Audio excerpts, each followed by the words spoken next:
This is Ed Robertson, and this is the Mountain and Prairie Podcast, where I introduce you to some of the innovative individuals who are shaping the future of the American West. I meet most of these people through my work in land conservation, or through my hobbies and interests that revolve around spending time up high in the mountains. My guests include ranchers, writers, entrepreneurs, conservationists, athletes, artists, adventurers, pretty much anyone who's doing important work, has an interesting story, and loves the American West. My guest today is Rebecca Jewett. Rebecca is the executive director of Palmer Land Trust, a conservation organization committed to protecting southern Colorado's recreational open space, working agricultural lands, and stunning scenic vistas. Under Rebecca's leadership, Palmer has moved away from traditional, decades-old land conservation methods and into a more proactive model, pursuing audacious and outside-the-box conservation strategies across a variety of landscapes. By focusing on community above all else, Palmer is finding win-win scenarios that benefit all of southern Colorado's numerous stakeholders, from ranchers and farmers to mountain bikers and climbers to cities, municipalities, and counties. Rebecca is a fifth-generation Coloradan who grew up deeply immersed in the outdoors, which instilled a passion for open space that has guided her career trajectory. After 10 years in public lands-related work, she made the shift into private land conservation when she took the helm of Palmer. As you'll hear in our conversation, Rebecca has big plans for tackling some of Colorado's most pressing conservation issues that threaten the West from ecological, economic, and community perspectives.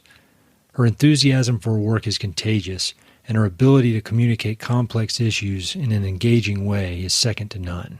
And some of you who follow me on social media may already know, but I was so impressed with Rebecca and the rest of the Palmer Land Trust team that I left the ranch brokerage business and joined them as a full-time employee several weeks ago. The opportunity to apply my professional expertise in real estate and finance towards such challenging problems facing the West was too great of an opportunity to pass up. So I'm officially a full-time Palmer staff member, Rebecca's my boss, and I couldn't be more excited about the work ahead. I know you'll enjoy this conversation with Rebecca because we cover a wide range of topics that should be of interest for anyone who loves the West. We talk about the importance of water, agriculture, open space, and recreation, and how conservation can bring together stakeholders from all of those factions. We chat about the Arkansas River Basin, where Palmer focuses its efforts, and how it encompasses every Colorado landscape, from 14,000-foot mountains to flat, open grasslands. Rebecca talks about her leadership style and also talks about her experience being a woman leader in a once heavily male-influenced industry.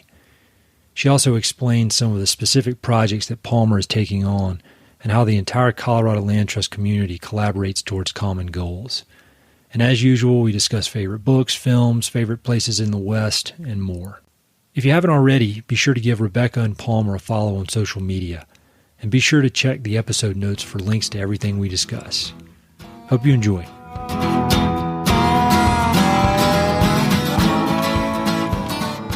Somebody for the first time and they ask you, what do you do? How do you answer that? Well, first of all, thanks for having me, Ed. It's fun to be here. Oh, yeah. Thanks for hiring me. This is always such a tough question, and it so much depends on context. So where I usually start is I say, I run a land conservation organization, and I pause, and I see what kind of reaction that gets at all.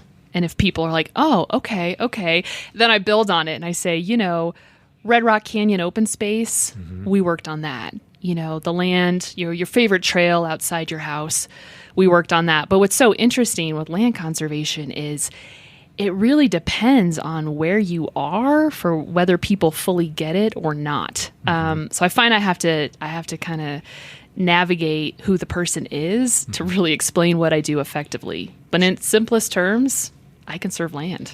Yeah, and I think most people listening to this get that idea. And so can you just talk about your official title, the organization you work for, and what that organization does?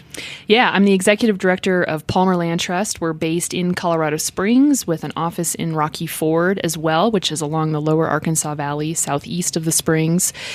We've been around for 41 years, which is actually on the older side of land trusts.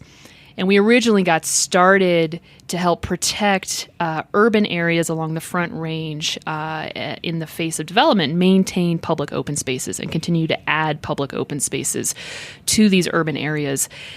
we still do that very heavily, but since that time, we've also evolved into a much broader conservation portfolio where we work with private landowners to protect working farms and ranches. We work to protect scenic views, especially around Pikes Peak and throughout southern Colorado. And then, like I said, we still work on public recreation. That's a really important part of our work today, where we're not only maintaining what we have in terms of public access and recreation, but adding to it, which is so critical as Colorado continues to grow.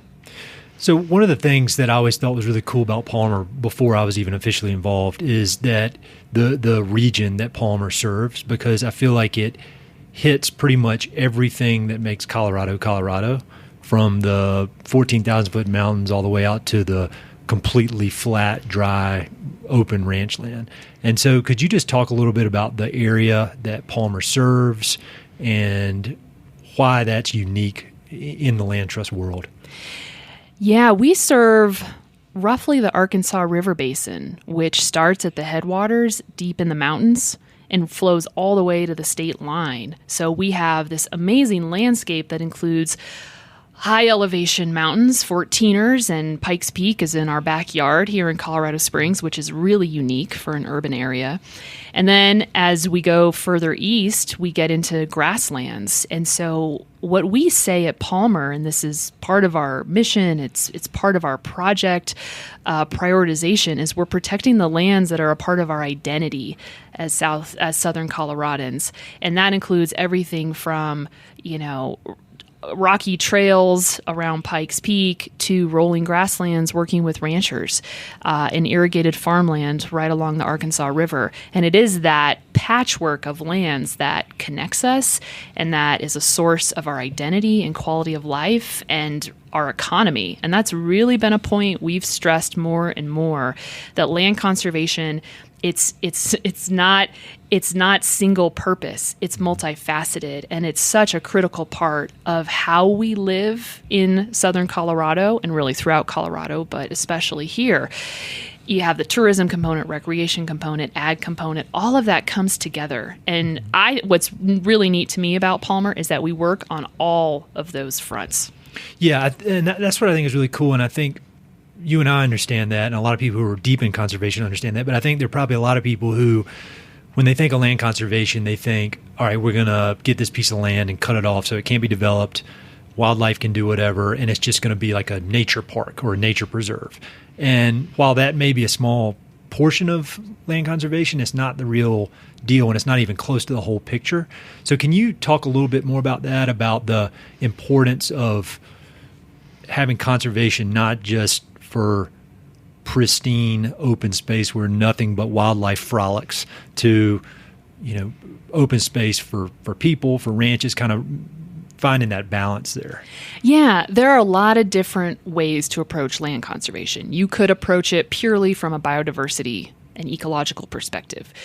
On the far end of the spectrum, you could approach it purely from a people and access perspective. And as we describe our work, and what's really come to guide our approach, is we come at it from a community perspective. So what we mean by that is what is the role that land plays in our community? And we define community on a lot of different levels, as micro as the west side of Colorado Springs, to as macro as the regional southern Colorado community that we're all a part of. And how that guides our work is identifying those landscapes and those land uses that are really a critical part of our greater community, whether it's, ag and the economic base that provides for rural communities along the lower Arkansas Valley, or whether it's public open space and the tourism that attracts in the Pikes Peak region, to the scenic views that are inspirational. It's all of that together. And we really work to listen to the community and to have that guide our work in terms of priorities. And I think that is a more unique approach by and large, and I think that is also a direct outshoot of that diverse project portfolio, where we can work on a number of different projects as they fit into this greater fabric of regional community. Yeah, that's a perfect explanation. And it leads me to my next question, which is one of the other things that attracted me to Palmer is that it is, and that I admired long before I was ever involved, is that it operates on a huge landscape scale, from the high, the tops of the mountains all the way to the plains, but it's small enough to where you can focus on that community. And some land trusts maybe just focus on even a certain neighborhood. I mean, it could be that small. And then some, like the Nature Conservancy, focus on the world. And so Palmer has chosen to focus on this region, pretty large landscape, but it's small enough to where you can understand the communities. Can you talk a little bit about that and Palmer's role just in being a community leader? I really think there is a sweet spot in terms of size and focus that is a region. We are small enough in terms of our geographic perspective where we can really get to know the communities within our area, where we have somebody in Rocky Ford who is, has his ear to the ground and is informing our farming work very closely, and where we're deeply connected to county commissioners and other nonprofit groups, so we can provide that authentic community perspective as we move projects forward. But then we're also big enough where we still have the resources and the landscape scale perspective to do really exciting, effective, large-scale work. We can also play a really important role at a statewide level where we're representing Southern Colorado in policy work. And I just think there is a sweet spot there of that perfect balance between being connected on the ground, but still having the perspective that makes the work broader and relevant to a much larger audience, which I think helps us all at a statewide level. And so I think we've really hit on a sweet spot. Yeah. It's definitely unique in the conservation world. And I had the unique perspective of being in the ranch brokerage world and doing some conservation work, and I was able to kind of see what all the different land trusts were doing. And I always thought that Palmer just had this sweet spot that not many others do. And so another thing that attracted me to Palmer that I thought was very unique compared to the majority of land trust is how strategic Palmer is, and how, I think the classic model of land trust, and correct me if you disagree, but is, land trust is in business, and then people come to them and say, hey, I'd love to donate a conservation easement on my property. Can you help me? And they say, sure, and they do it. Whereas, and Palmer did that probably for years, but at some point shifted into this more of a focused strategic vision of what they wanted to do. And so I see Palmer as being very, very proactive and focused on goals versus just waiting for people to knock on the door. And so can you talk a little bit about that and how this strategy kind of came to be and separates Palmer from other land trusts who are just kind of have been doing it the classic way? I think some of that approach comes out of some pretty big challenges that we faced when I started, and it probably preceded us. And, I think there are some organizations where easements will walk in the door. I've never been in a position where we have too many easements walking in the door. And in part, we've had a lot of challenges at a statewide level with our policies and our tax credit program and just incentives for landowners that have been harder to ensure at times. I feel like I really started at Palmer during a time where there were immense challenges to this work. So I think this more strategic approach came out directly of a need to say, if we're going to move the needle on conservation, we can't wait for the solution to walk in the door. We need to be very proactive. Where are we needed the most? What does our region need? Let's go do it. And that really spurred opening an office in Rocky Ford There's not a local land trust presence in greater southeast Colorado. For people who aren't familiar with Rocky Ford, can you describe that? Yeah, Rocky Ford, so it's southeast of the Springs. It's about an hour east of Pueblo, Colorado, which is due south of Colorado Springs, right along the Arkansas River. An amazing farming community. There are a lot of wonderful farming communities along the Arkansas River. And Rocky Ford has been a vibrant farming community for a long time. But as it has become harder and harder to be a farmer and to make a living at it, rural communities like Rocky Ford have really been challenged, and it has seen a decline in population like a lot of areas in southeast Colorado. So we opened an office there a number of years ago, and we've staffed it with a local person who's a farmer himself. And we knew that we were only going to be effective if we took that really big step of putting our stake in the ground and saying, this is important. Farming is important in our region. And as we looked around and there wasn't really anyone else stepping up to do it, we realized there was a really wonderful opening for us to do that. And so that strategic planning has then driven other parts of our work as well. And I mean, I do like to say planning is essential and plans are useless. I think that process of planning, I say that all the time, that process of planning is so powerful because then it gets everyone on the same page. And I've served on enough boards and been involved with enough other organizations to see strategic plans that went nowhere. So when we did our strategic planning work a handful of years ago, the whole purpose was to come together as an organization and move the needle on conservation. And you're only going to do that if you know where you're going, and you're only going to do that if then you remain just relentlessly focused on those goals. Yeah, I think writing the plan is kind of the fun part, and then exactly. making it happen is a whole different deal. That's what in business school people used to always come up with these big business plans. I'm gonna make a much better iPod. And you're like, cool, that sounds great, but good luck doing it. Another adage: ideas are cheap, right? Yeah, ideas that's right. are so cheap. It's really the execution of the ideas. Yeah, definitely. Yeah. So a lot of the work that I'm going to be doing is down there along the lower Arkansas. So could you just give kind of a brief description of some of the challenges that are some of those farmers are facing down there related to water, and what Palmer has planned and is currently executing to help them out with that? So to take kind of a big step back, water is really the most pressing issue that we face in the American West, and certainly in our region. And our region has seen a tremendous amount of what's called municipal buy and dry, where growing cities, primarily along the Front Range of Colorado, have acquired water from farmland, productive farmland. And as a result, those farms had to dry up, and water was permanently transferred to cities. We've seen that happen in the 70s and 80s in Crowley County, which is adjacent to El Paso County. And the result of that is devastating. 90% of the water was sold in the 70s and 80s. And today, Crowley County is one of the poorest counties in the country.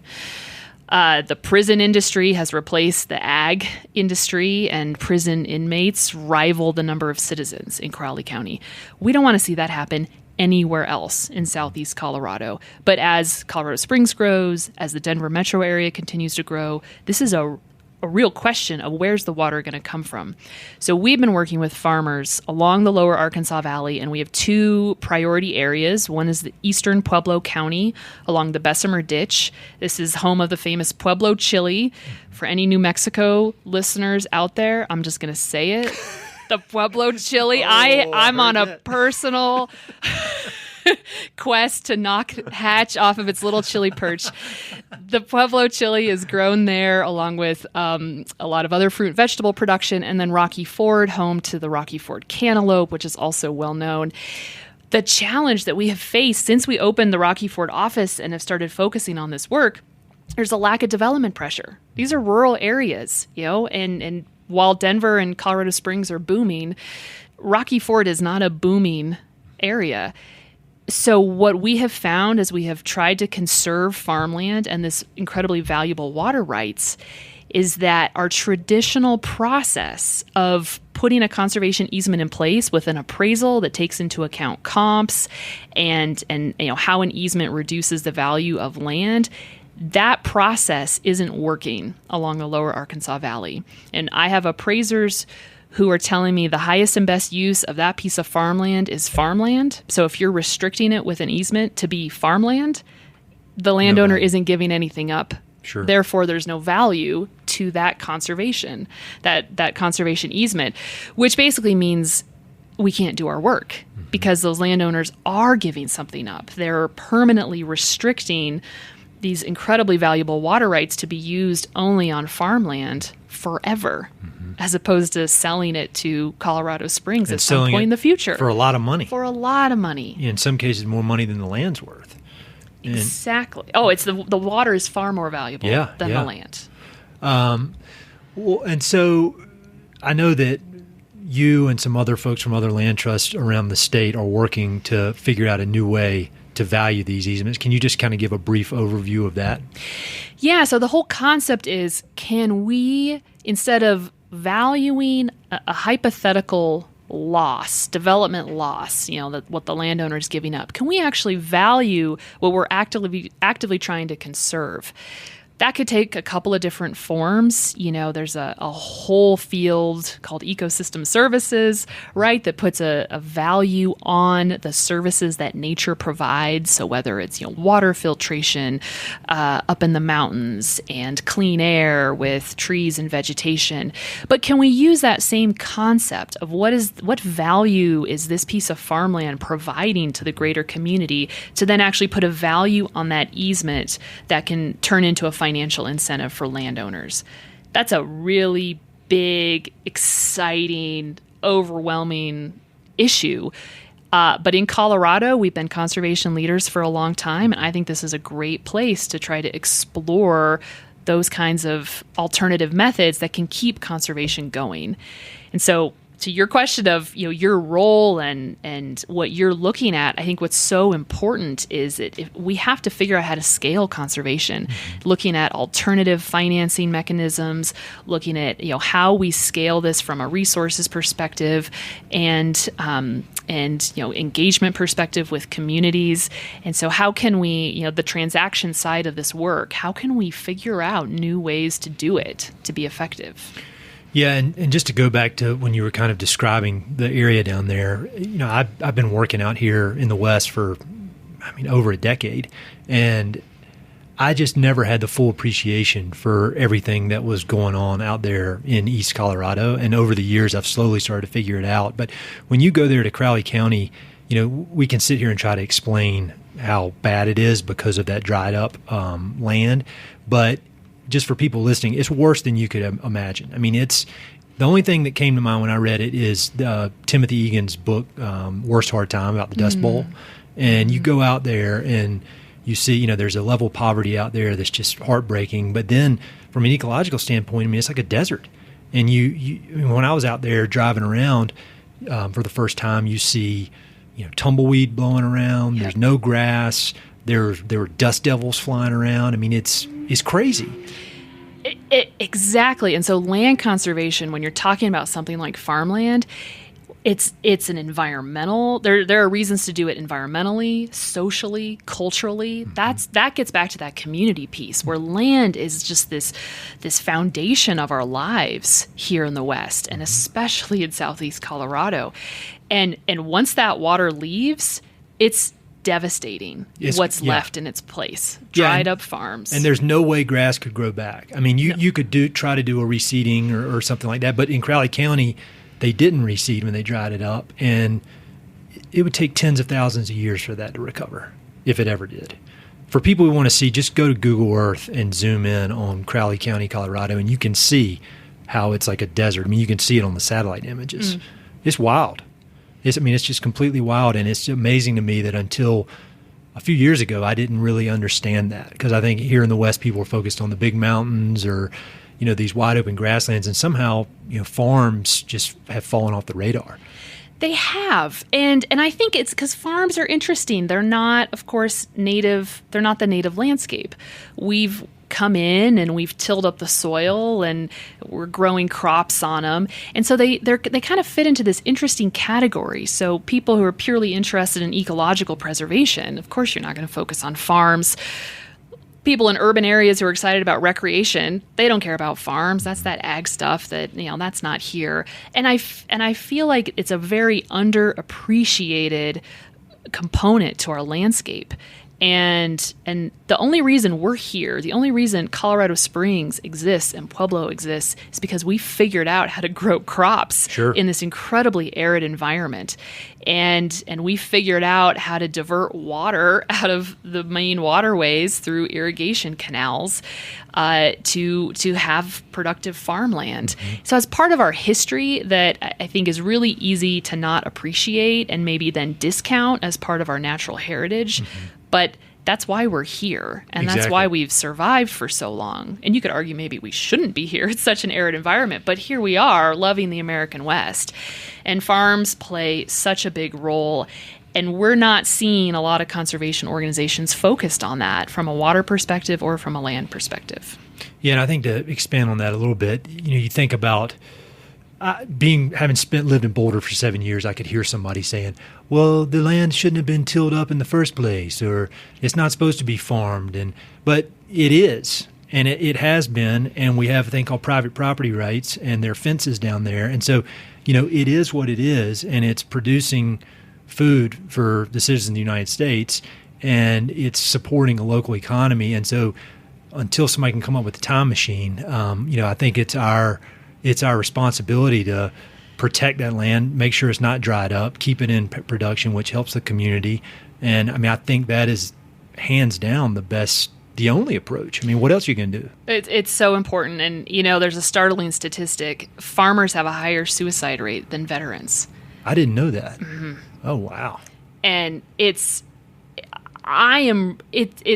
also such rewarding work to be able to meet these families, multi-generational farming families, and to understand the complexity and the nuance of the land and the water, and how water in Colorado, as we all know, and throughout the West, is fascinating. And you can love it, you can hate it, but it is such an important thing for us to be working on in Southeast Colorado. And how do we really approach our work. One of the things we're really trying to overcome in conservation is that idea that everything's a zero-sum game. So either, cities win and get the water and farms lose, or vice versa, only farms get the water and then cities lose. We cannot think that way anymore. And not just with farms, it's also with recreation and development and how our cities are going to grow. I really think it's critical that we think more and more about how we balance these competing priorities. So one of the things we're doing in eastern Pueblo County is working with the city. Pueblo Water acquired about a third of the water off the Bessemer Ditch in 2009.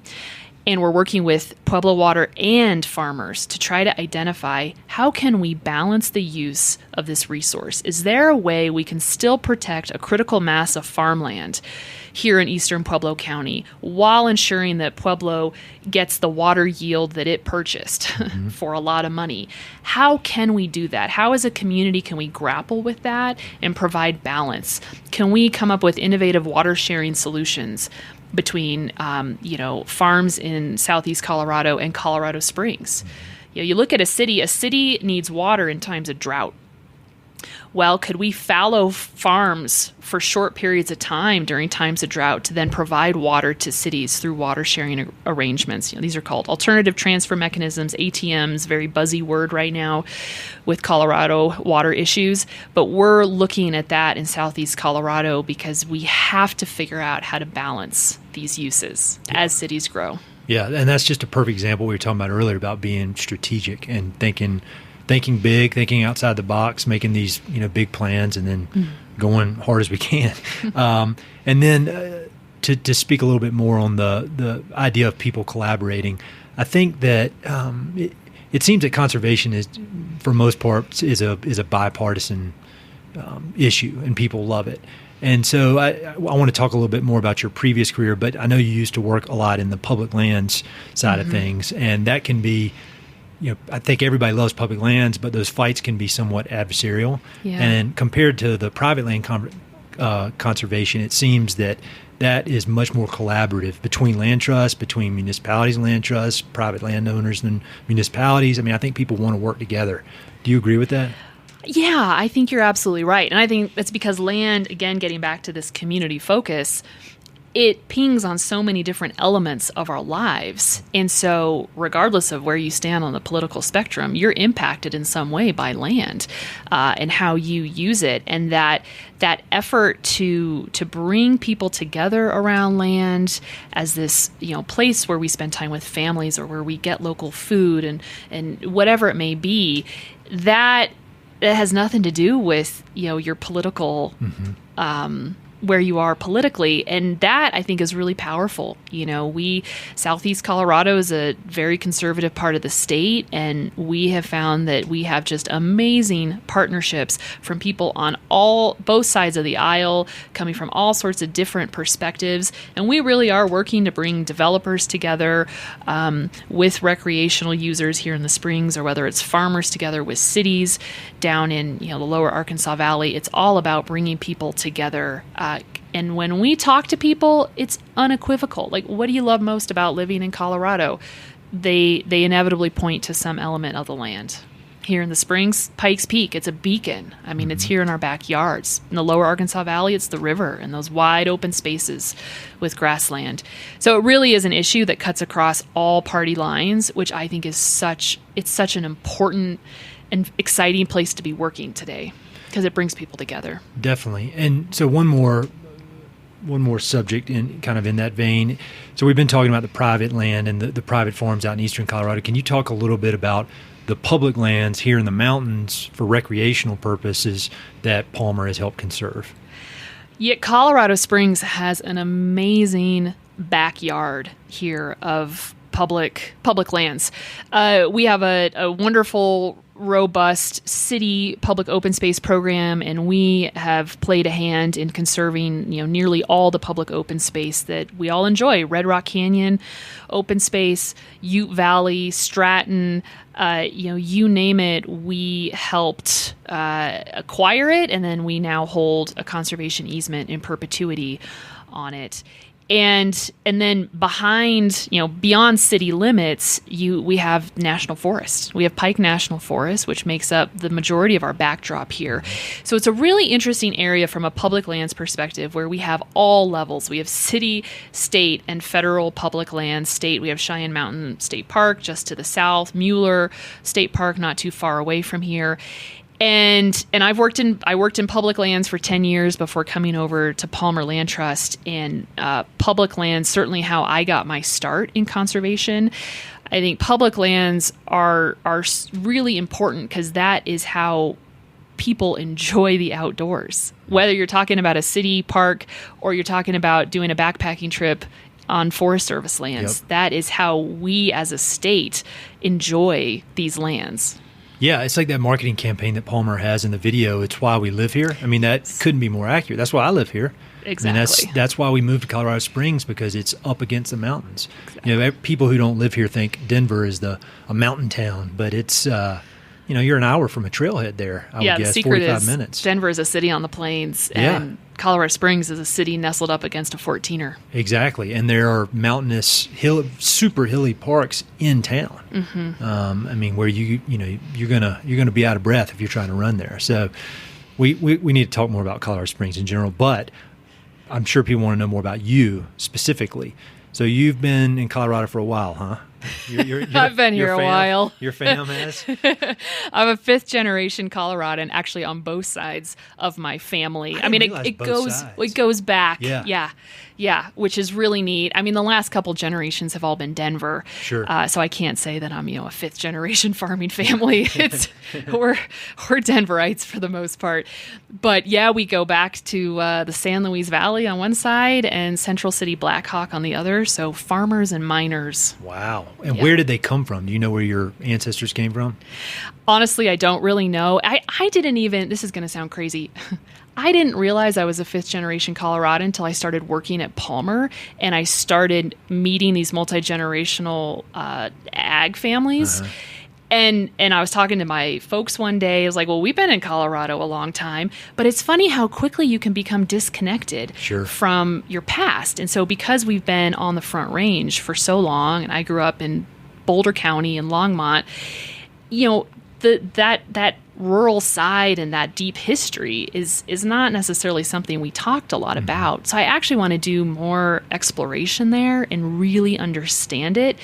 But I just think that speaks to the general trajectory of most people as we become more urbanized. We just become very disconnected with our histories and our histories with the land in particular. I say this on pretty much every one of these podcasts when I talk to somebody who's been here for a long time, but I can't get my head around how tough your ancestors must have been. Yes. I mean, it's just a whole different, I just can't even understand it. Coming out here, probably, 1800s, late 1800s, when it wasn't really settled, going to work in a mine.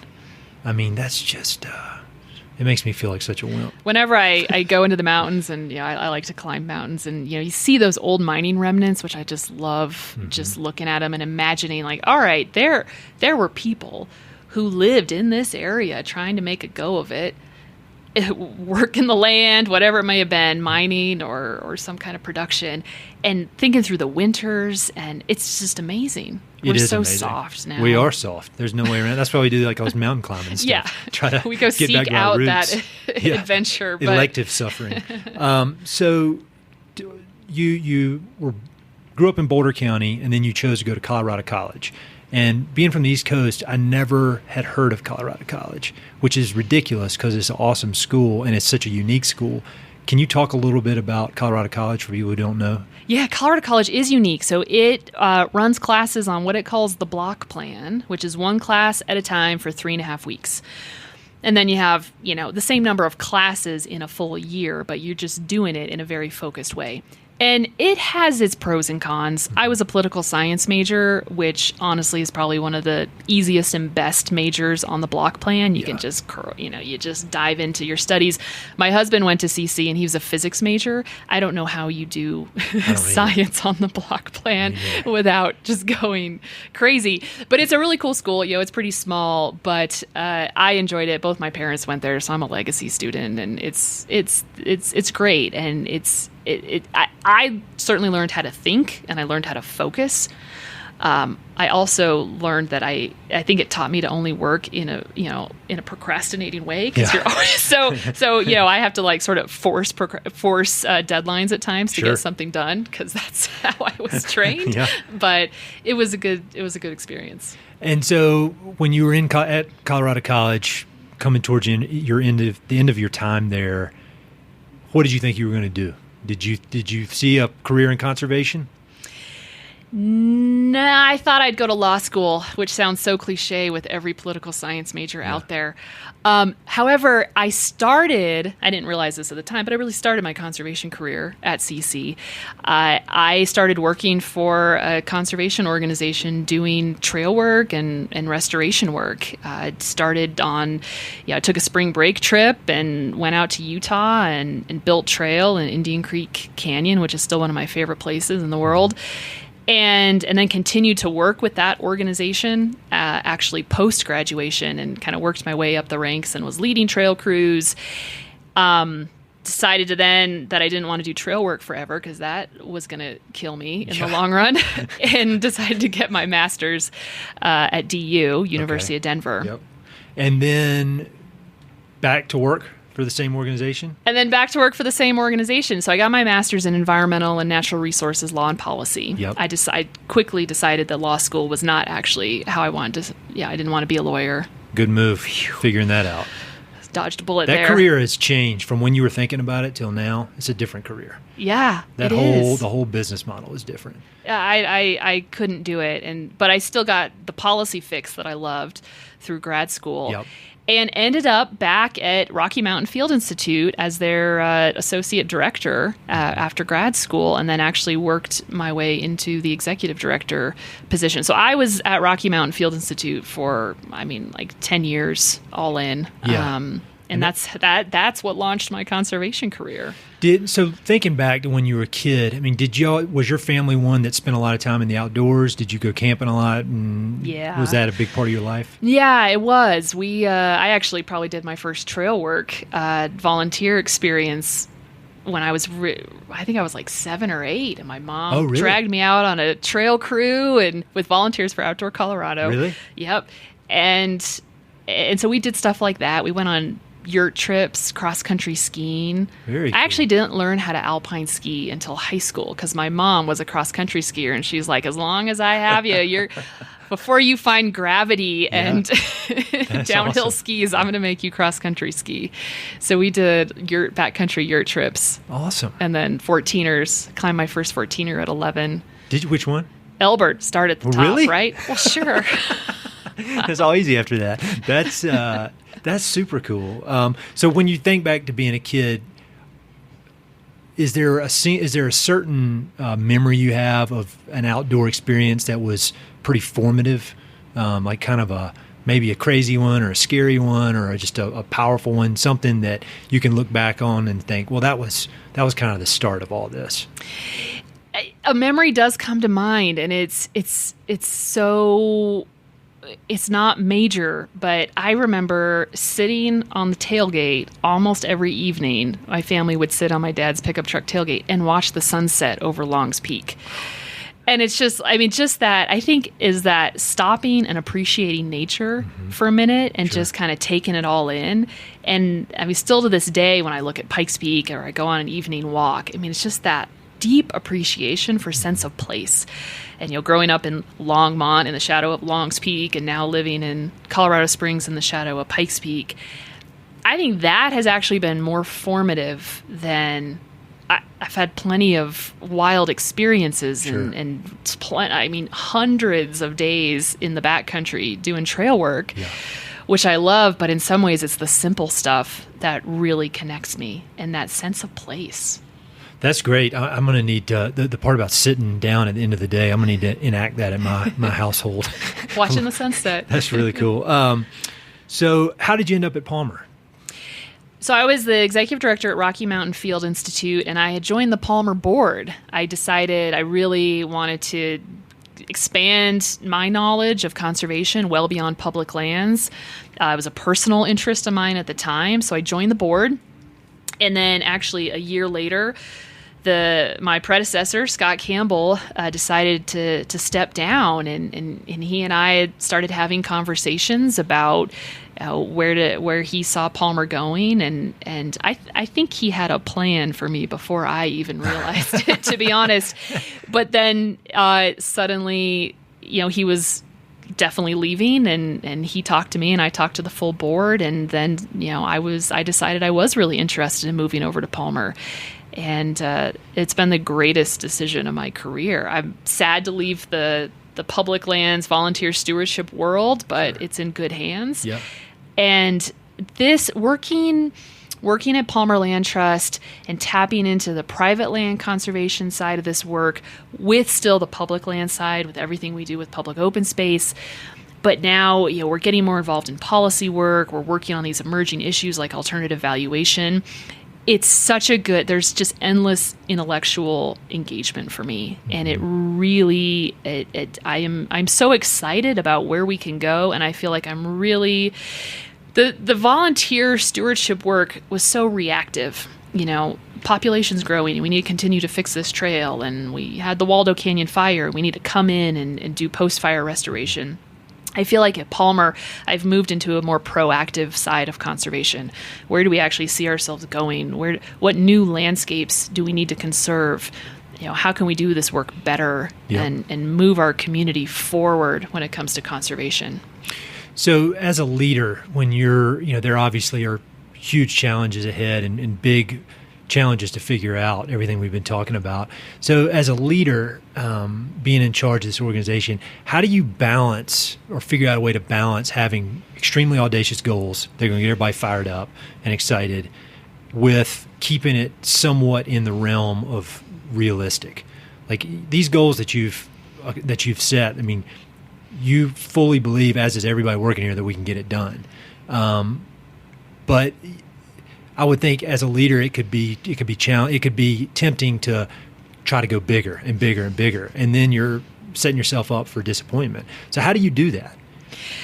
Oh, that's a big question, and that is that balance of, what is that big far off goal that's just the right stretch to keep us moving forward without being so overwhelming that we just want to throw in the towel.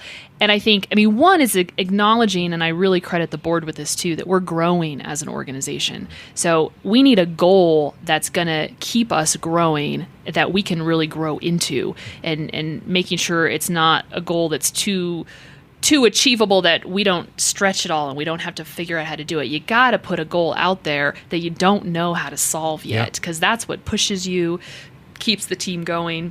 And I think it's a big balance of, talking enough about the big goal and having that be the North Star and getting everyone excited and on board, which is where everyone is at Palmer, with then being really realistic about what we're doing day to day and how it's really just one step at a time. I do find that I'm constantly going back and forth between big picture thinking and then super in the weeds. And I kind of almost feel my brain expanding and then shrinking. And so I don't know, I think I have an ability to be nimble like that, to think on both planes at the same time. But what I have to be really aware of is I need to make sure I'm bringing others along too and not getting too far out ahead. Sure. And I have gotten too far out ahead of the board at times. Mm-hmm. And so I think the board's really there to help bring me and the staff back and keep us in check. And so it's just, I guess the only way to describe it is a very dynamic situation. And the key is that we're just constantly talking about it, and that we're checking in and we're figuring out, all right, if we want to be, at this point with preserving farmland on the Bessemer in 5 years, just what does that mean for this year? Sure. And it really is making it more achievable in the short term, so that we can, keep making progress towards that goal. So if you had to boil down your leadership style, what would you say it is? I think I am a very big picture thinker. Uh-huh. That's what everyone tells me. Yeah. and very team oriented. Yes. I like bringing together a team, and often a small team of people. We have 9 staff here at Palmer. We're pretty small, to get really big stuff done. So finding just the right people with the right skills to plug in, and it's putting that puzzle together. So in terms of leadership, that really big picture thinking that can inspire people and keep them engaged, with then also just making sure that there is a framework that's moving it forward. And those things, it's hard to balance those things at times. Yeah. I know that things suffer, like the framework suffers internally at times if I'm focused too much on the big picture goals. But in general, operating from that perspective, I don't have a lot of patience for nonprofits that aren't truly interested in making an impact. I mean, why are we all here? Yeah. Let's move the needle on conservation. I really have no interest in conserving one property at a time if it's not moving towards some bigger end. Sure. And I think that's probably probably the biggest thing I bring to Palmer is let's move the needle. Which shows. I mean, that's what attracted me initially to the board, and then to devote my full professional attention to it. I mean, because you just don't see that, or at least I've never seen it. Maybe I'm missing something, but that is a huge exception to the rule. Too many organizations are just trying to survive day to day. And I get that because I've been there. When I started at Rocky Mountain Field Institute as their executive director, we were having real conversations about whether to close the doors, because it was a very small operation and we didn't know whether it could continue to go.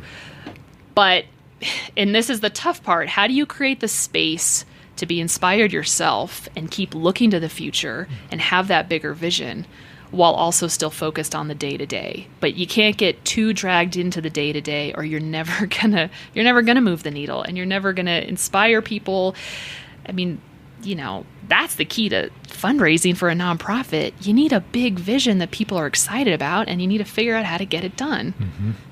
So when you've been leading people for a very long time, and you've been not just leading people, but leading people towards very important goals that are, beyond just trying to make as much money as possible, like, say, a CEO of a company. I mean, there's kind of two levels to it. You're leading people, but you're also pursuing these very, very noble goals. So when you look back on your career as a leader, how would you say you've changed as a leader? Any part of your leadership style is a lot different than it was when you started? I would say I've gotten a lot bolder from when I started, which is probably a very natural trajectory. But I mean, there's so much to just figuring out who you are in your own leadership trajectory. I think the self-awareness, if there's one thing people were to focus on in terms of their own leadership at any level in an organization where you are, it's understanding who you are and what you're bringing to the table, where your deficits are, and how you plug those. And so I think there's been a ton of learning for me about who I am and then who I need to bring onto my team to be really effective. And where I'm at with Palmer is we have the team, we know where we want to go, and so I think I've entered into this sphere of just like, now it's go time, and being really bold about it, not feeling like we need to hold back in any way because we have the track record, we have the vision, but it takes a long time to get there as a leader, and I think as an organization, and both have to be in alignment. Then. But I started as an executive director very young. I was 27 when I became an executive director at Rocky Mountain Field Institute.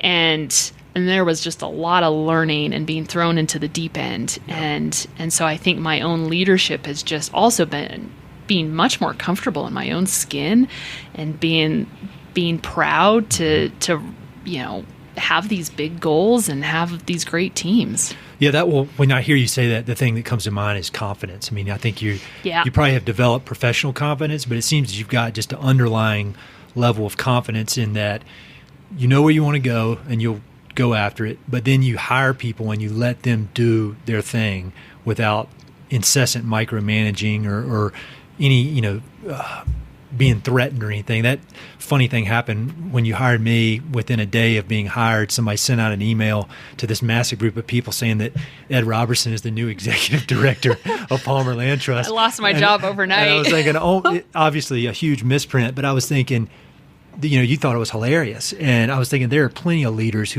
that would happen and they'd be furious or embarrassed or threatened, and it was just like, ha, that's hilarious. All right, let's get back to work, And so I think a confidence that's probably been in you for a long time combined with just professional confidence that's developed over the years would help. And in confidence, it sounds like it's such a straightforward thing that, something we all think about. It's something, or maybe we don't think about.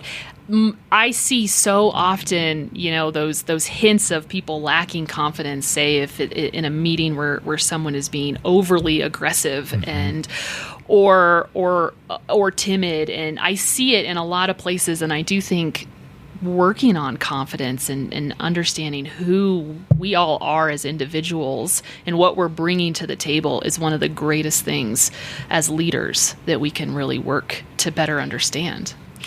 So speaking of confidence, the land business in the West, I think stereotypically over the years has been kind of a macho type thing. And at least my old career was about as far on the macho end as you can get.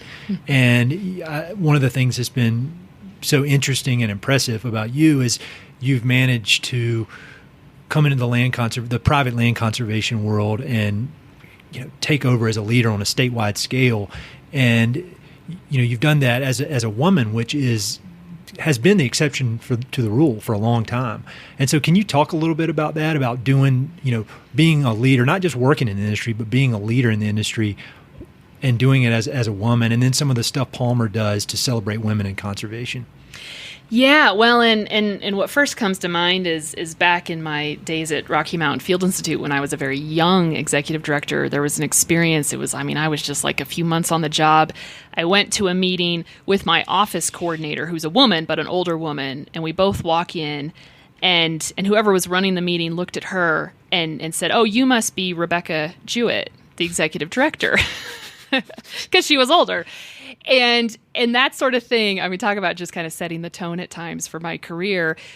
But I actually I have come to appreciate, I know that if there are often times when I waltz into a room and all 5'2" of me, people don't assume I'm the executive director. Yeah. And that's been the biggest thing to overcome. But once I realized that I'm underestimated, maybe a little bit of an underdog, depending on, the other organizations in the room, that's actually a huge asset. Huge. And I can come in and present really great ideas.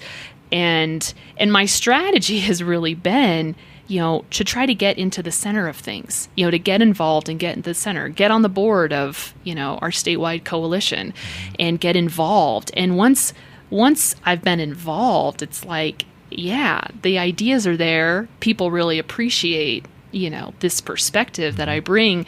But that hardest part has been, how do you get a seat at the table? And that's what I've had to strategize at times. But I actually think having to think through some of that's what makes me a better leader, is I am giving things that thought and really, being just, just thoughtful and strategic about things that have then informed these groups that I'm a part of in a way that has helped with the leadership.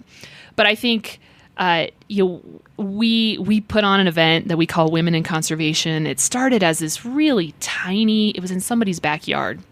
And actually started when I started at Palmer just as a way to introduce me to our donors. And it's taken off over the years. And this past April, we had our fourth Women in Conservation with over 150 people at this venue in Colorado Springs. And we bring in speakers that are women working in conservation to just provide their perspective, which is, and then it mostly attracts a female crowd. But the energy just around, what women have done and to sing those praises is a cool thing. And but I think it's important not to focus too much on that to the exclusion of, men, or it goes back to that community perspective and how do we balance everything and how do we bring people together. So I think at the end of the day, it's actually been a huge strength to be a short, young female executive director. Results speak for themselves, Again, I do like kind of being the underdog, so well, they don't see it coming. Well, and then you think about, from an organizational perspective, I'm the only man in this office. I know you are. We got Matt down in Rocky Ford, but I mean, it's that whole, I guess it's kind of it's not accurate at all, this idea about the manly macho stuff about land conservation, because that went out the door maybe a generation ago. But I think the idea of it still kind of hangs around, but it's not the reality, because here we are. Here we are. Well, that's not by design. No, not at all. It just, you're hiring the best people. Hiring really good people who happen to be a lot of women. Yeah. And I mean, I think it's again, back to, we were talking about team and what everyone brings to the team. That's what I love, is like, what are the different strengths and skills that everyone's bringing? And we do have this amazing team here at Palmer. And then you could extrapolate that on a statewide scale with different organizations as this kind of bigger conservation team. And I'm part of an effort right now to rebuild our statewide coalition. And so talking with a lot of organizations and folks throughout the state and really identifying what are our strengths and how do we build that together into a powerhouse, team. Well, so I'm sure people who are listening to this podcast and have listened to me stumble and mumble in my accent for 60 some hours of interviews are wondering why in the hell you would hire somebody like me.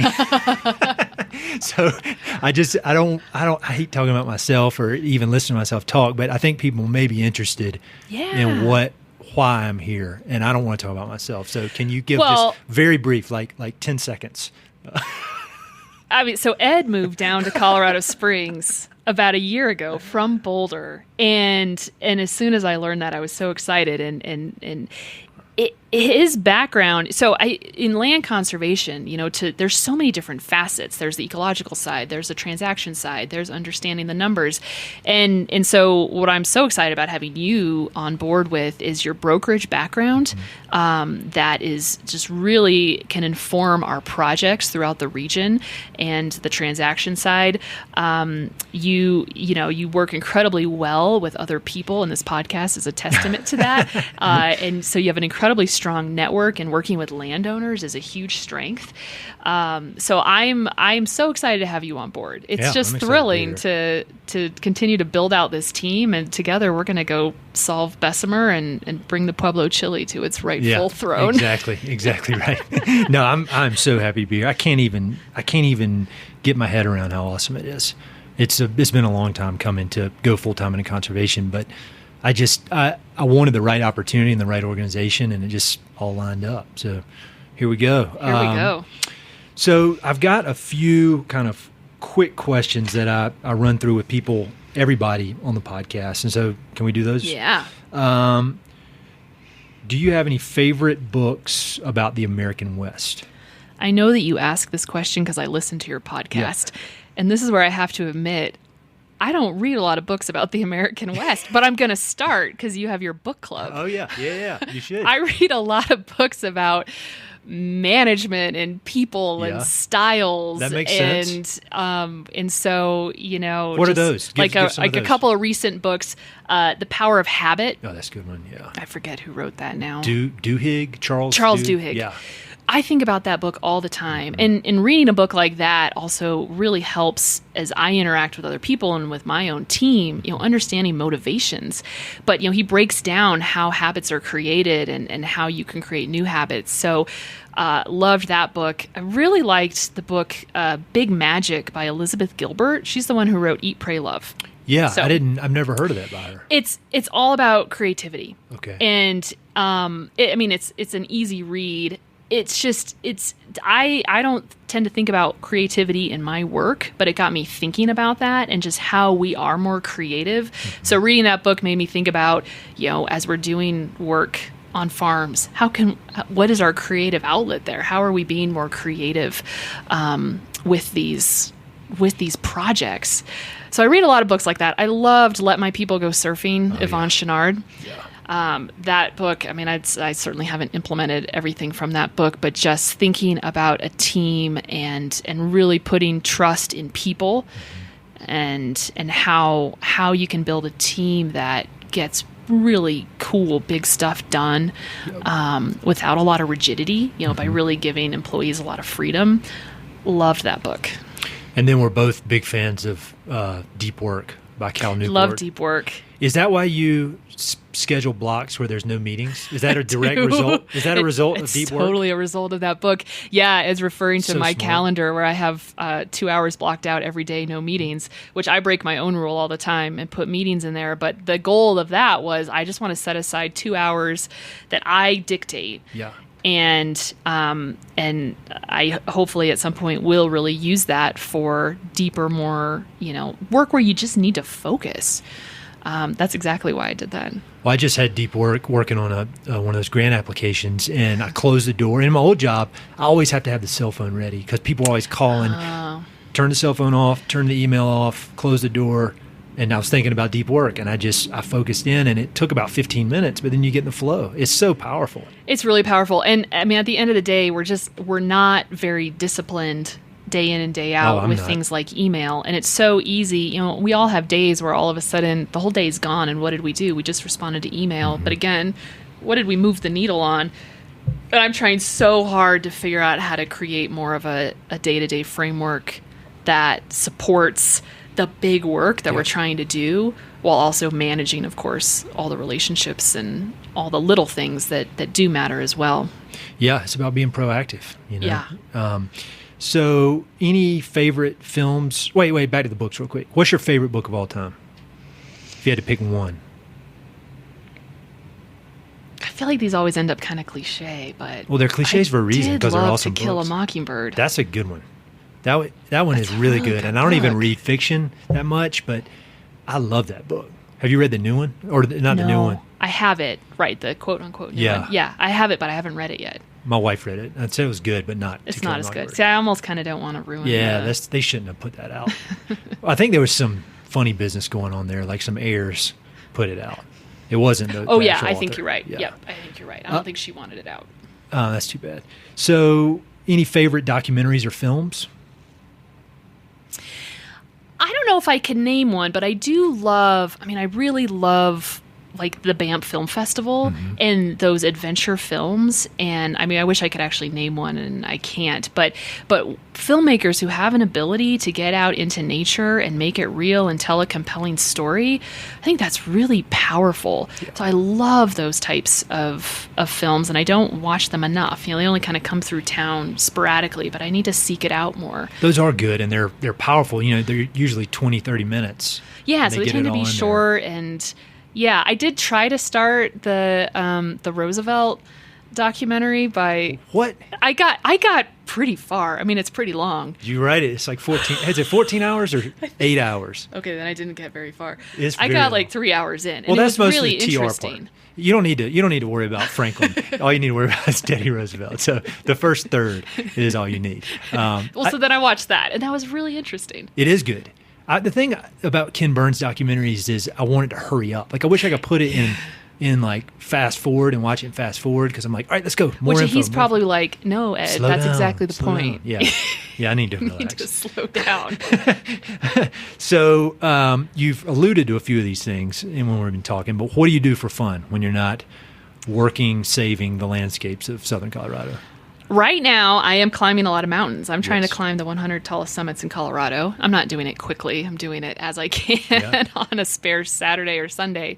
But I've climbed 47 14ers and, a dozen 13ers. So I'm working. Wow. I have a long ways to go still. But it's been such a fun way to explore different parts of the state.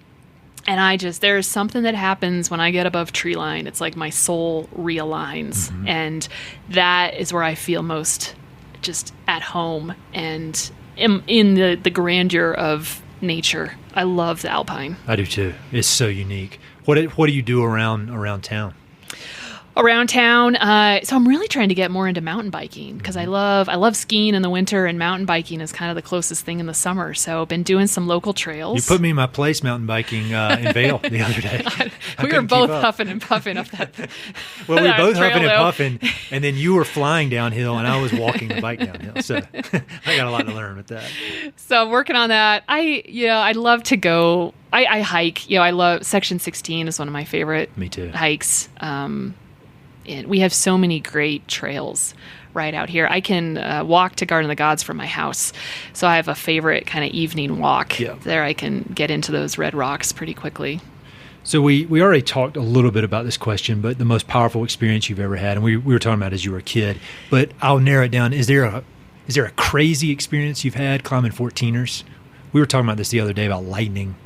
But is there one experience that sticks out as crazy or memorable? So I worked in South Colony Lakes Basin, where it's home to Crestone Needle, Crestone Peak, Humboldt Peak, right outside of Westcliff, and then Crestone on the other side. I love the Sangres. I've spent a lot of time in the Sangres.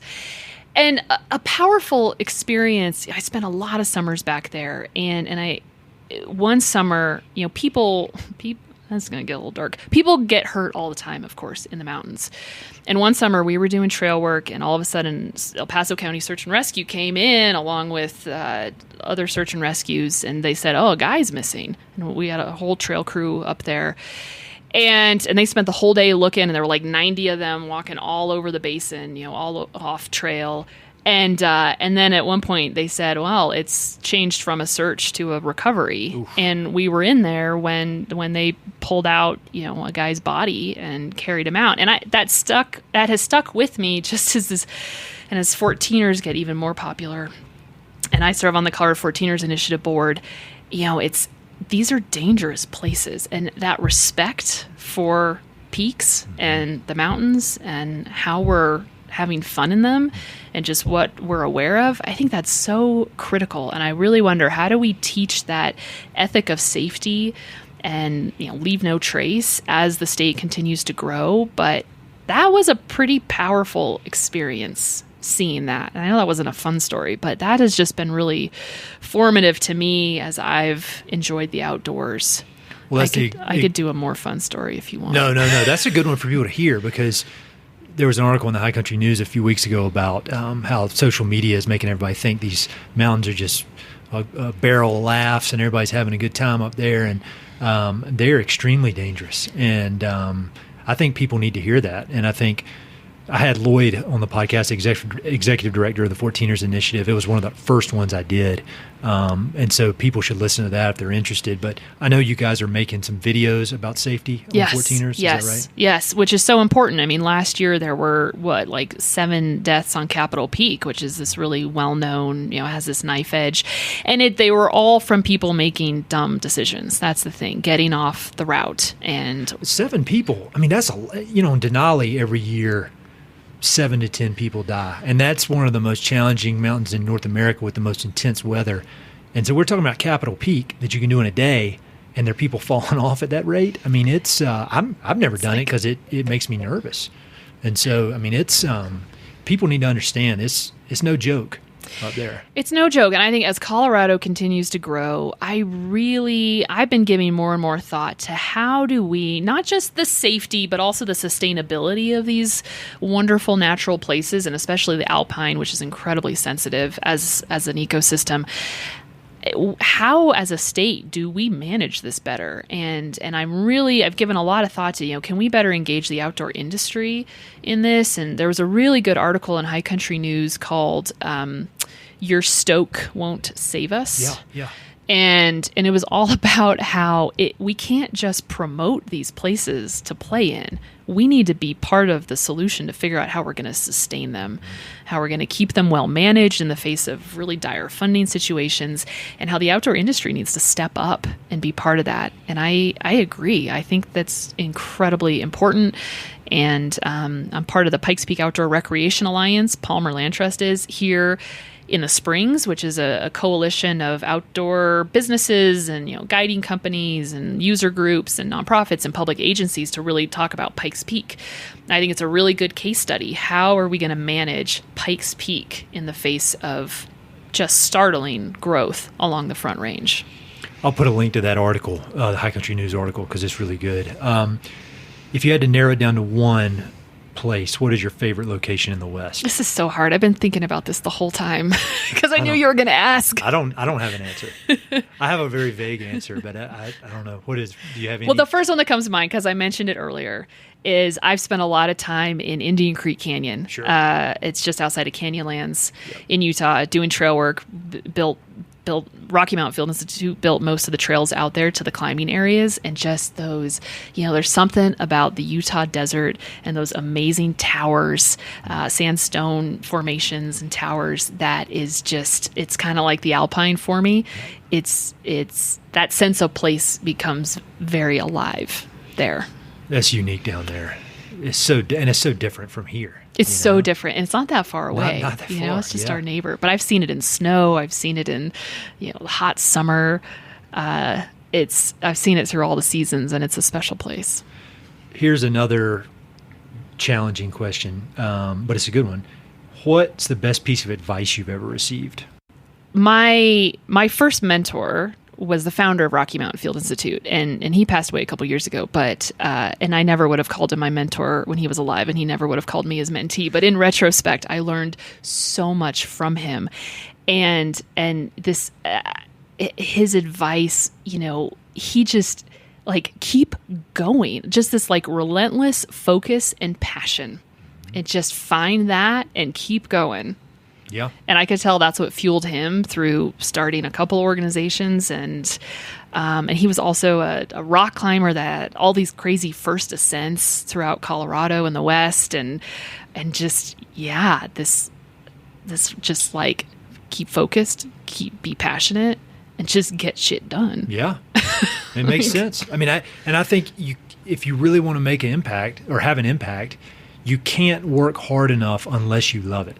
Mm-hmm. I think it's hard to fake it. There are obviously exceptions to that rule, but you have to love it in order to work hard enough to really make a difference. Yeah. And I think that passion is, from a leadership perspective, it's contagious. People love being around people like that. I do.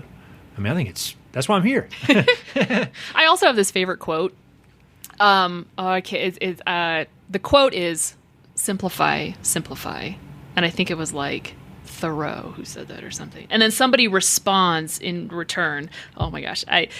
The two authors having a conversation, imagine that. Simplify, simplify. And the other one goes, I think one simplify would have sufficed.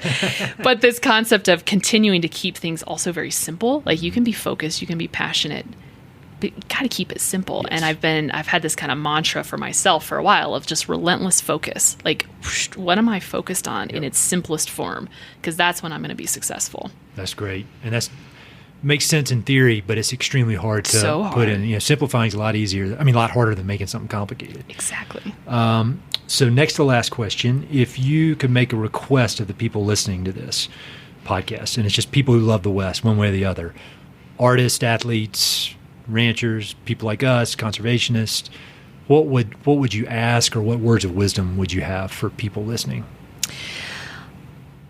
Two things come to mind. One is, how can we all continue to balance the competing priorities? And I think it's not useful as we do this work to be too far on one side or the other. So you have listeners who are doing so much, like thinking about what their trade is, how they can find balance in that to help solve some of these vexing problems in the West, and getting out of their comfort zone to find some of that balance.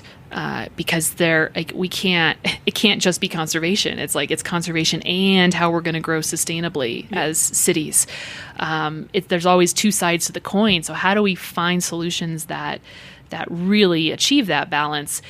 And then the other thing is getting involved. And I know that sounds like a cop-out. Everyone says that. But a piece of advice I give to people all the time, especially when they're trying to figure out how to get into this career, is join a board. And I feel like people don't know that, boards of directors of nonprofits, they just tend to have older people on them. You have to kind of be in that social circle, maybe in a community, but bringing on, the perspective that we all have through whatever we're doing, and to bring that onto a board. And even if you're really young, like I tell college students all the time, go join a board. And even if they say it's a 3-year term and you're too young, we'll say, well, how would you consider a 1-year young professional term for me? Because I really want to gain this experience, and I think I have a lot to add.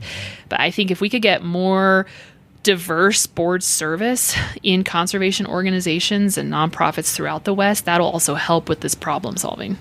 I think that's great advice. I completely agree. So how can people connect with you, with Palmer, and then can you talk also about some of the upcoming events that Palmer is having?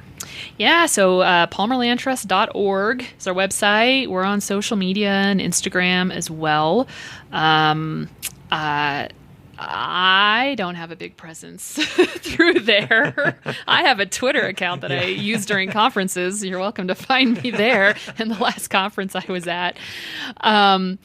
But certainly connecting with our work, which can get you connected into the greater conservation community in Colorado, at least, as well. We have some great events coming up. Our biggest event of the year is called the Southern Colorado Conservation Awards. It's October 3rd. It's a Wednesday.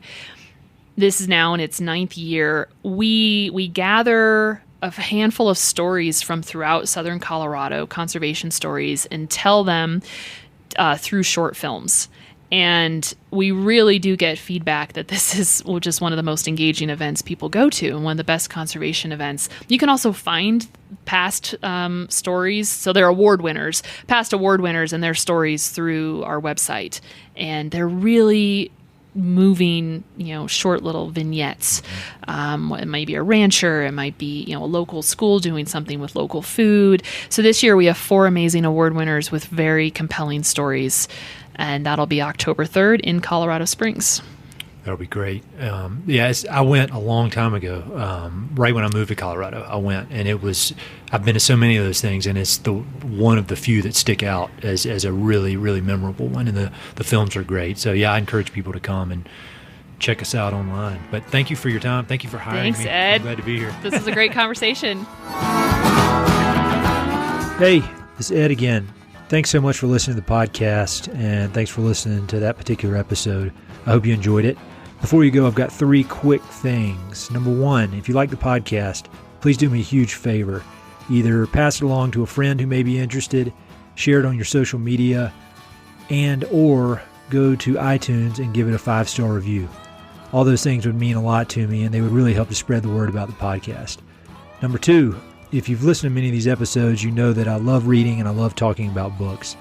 Every other month, I send out a quick email with a few books that I've recently read and highly recommend. The subjects are varied, but they're pretty much all nonfiction with an emphasis on history, biographies, adventure narratives, and topics related to the American West. There are no sales pitches for ranches, no spam, no other kind of nonsense, just books. So if you'd like to sign up for the list, head to Mountain and Prairie/reading, or just go to Mountain and Prairie and there's a massive tab at the top that says book recommendations. Click on it. There are a ton of good books that I've read. Some of the old email lists are on there. You can go crazy. There are a lot of books. And finally, if you know anyone I should interview for the podcast, please don't hesitate to reach out and let me know. All my contact info is at mountainandprairie.com, and I'm on all the social media stuff, Facebook, Twitter, Instagram, blah, blah, blah. So feel free to reach out. I'd love to have some recommendations and suggestions of interesting people I should meet. All right, that's it. Thanks for listening. Talk to you soon.